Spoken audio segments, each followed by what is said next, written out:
got back from Avengers. Incredible. It basically is. Incredibles 2.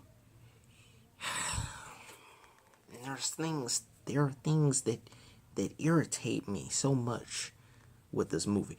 It is good. It's not as good. It's not half as good as the first one. For all the people who only stay for the first few seconds and then want to be like, "Oh, can you just tell us what it is?" I'll tell you right now, it's not as half as good as the first one. Now, for you people that want to stay and hear more, sit down. Let's discuss.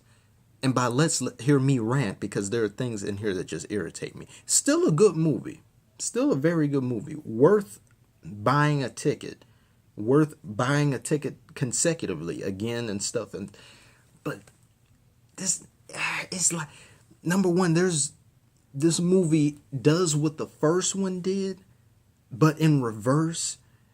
And it means exactly what you think it means to a lot of people who saw the first one. It's just Mr. Incredible and Elastigirl switch places. Except I say the first movie was 60-40. It was 60% Mr. Incredible, 40% her. An argument can be made maybe 70-30. This is like 80 to 90% Elastigirl, 10% Mr. Incredible. And I don't count the parts where he's stay-at-home dad as like screen time. Like when we see Mr. Incredible, we're like, be incredible, man. Be incredible, dude.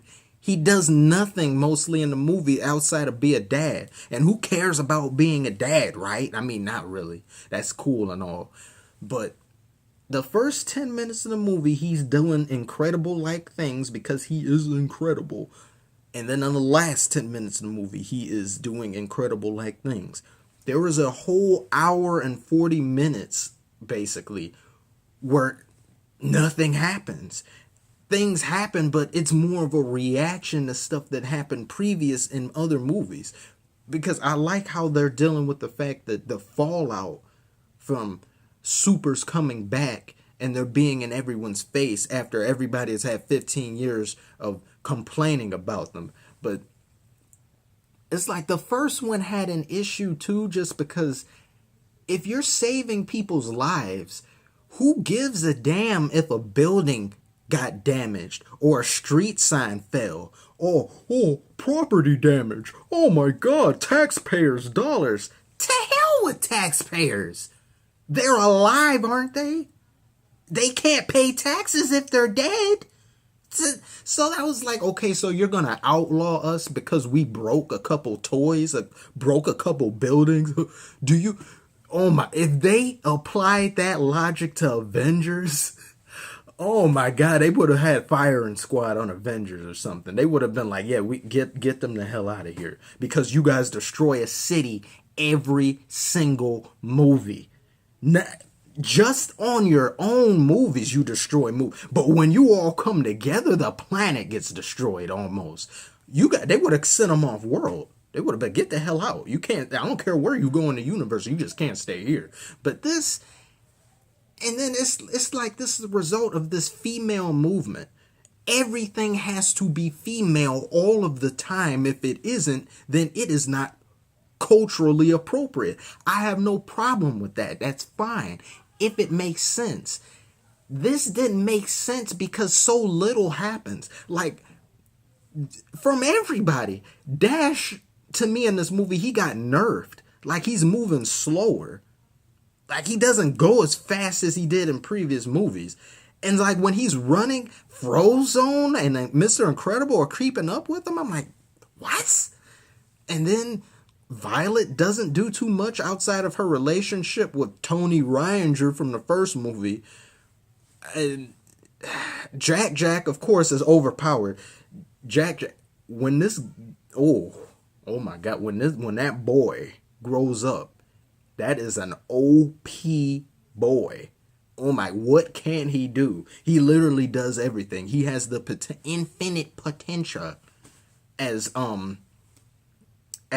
Edna Mode said, but He can multiply. He can turn himself another shapeshift. He can go in different dimensions. He can set himself on fire. He has all of. They were like, oh, how many powers should we give Jack?